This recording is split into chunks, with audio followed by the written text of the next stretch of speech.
Nirmal press క్లబ్లో నూతన కార్యవర్గాన్ని శనివారం ఎన్నుకున్నారు. అధ్యక్షుడిగా శ్రీధర్, ప్రధాన కార్యదర్శిగా లక్ష్మీనారాయణ, ఇక కోశాధికారిగా సందీప్, సహ కోశాధికారిగా రాజేశ్వర్, ఉపాధ్యక్షులుగా పోసెట్టి, ఇక ఇఫ్తేఖర్ అహ్మద్, యోగేష్, నరేందర్, కార్యదర్శులుగా మారుతి, వసీవుల్లా ఖాను, భానుచందర్, సంయుక్త కార్యదర్శిగా ప్రశాంత్, ప్రచార కార్యదర్శిగా శివకుమార్, సాంస్కృతిక కార్యదర్శిగా వేణుగోపాల్ గౌడ్, ఇక అదేవిధంగా కార్యనిర్వహణ కార్యదర్శిగా శ్రీనివాసారి, కార్యవర్గ సభ్యులుగా సాయన్న, రాజేష్, మోసిన్ బిన్ మహమ్మద్, ఇక మనోజ్, కైలాష్, గౌరవ సభ్యులుగా శ్రీనివాస్ స్వామి, ఇక ఎంఏ వైసీం అదేవిధంగా ముఖ్యంగా ఎన్నికయ్యారు. పాత్రికేయులు ఎదుర్కొంటున్న సమస్యల పరిష్కారం కోసం కృషి చేస్తానని నూతన కార్యవర్గం తెలిపింది.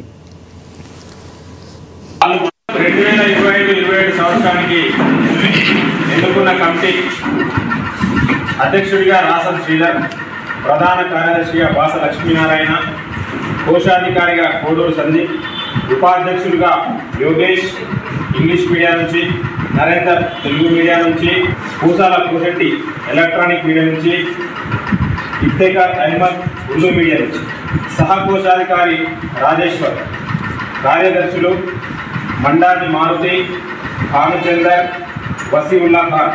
ఇది మన పూర్తి స్థాయి ప్రెస్ క్లబ్ కమిటీ. దీనికి ఈ సందర్భంగా నా పర్సనల్ విన్నప్పుడు ఏంటంటే, ఎంత ఒత్తిడి ఉన్నప్పటికీ, ఎంతమంది విభజించినప్పటికీ దీనికోసం ఎందుకు విన్నామంటే ప్రెస్ క్లబ్ అనేది వినవడం ఒక ఏకైక ఉద్దేశం మాత్రమే. ఇది నేనే ఎందుకు ఈ మాట మాట్లాడుతుంటే, నేను ఒక 4-5 జిల్లాలో పనిచేస్తాను. ఎక్కడ పోయినా ప్రెస్ క్లబ్లో కొట్లాటలు ఉంటాయి, కానీ ప్రెస్ క్లబ్ అనేది ఉంటుంది. మన దగ్గర కొట్లాటలు లేవు, కానీ ప్రెస్ క్లబ్ అనేది లేకుండా ఇది ఒక బాధాకరం.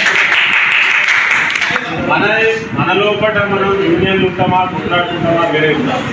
ప్రెస్ క్లబ్ విషయానికి వచ్చేసరికంటే మనందరం ఒకటిగా ఉండాలా.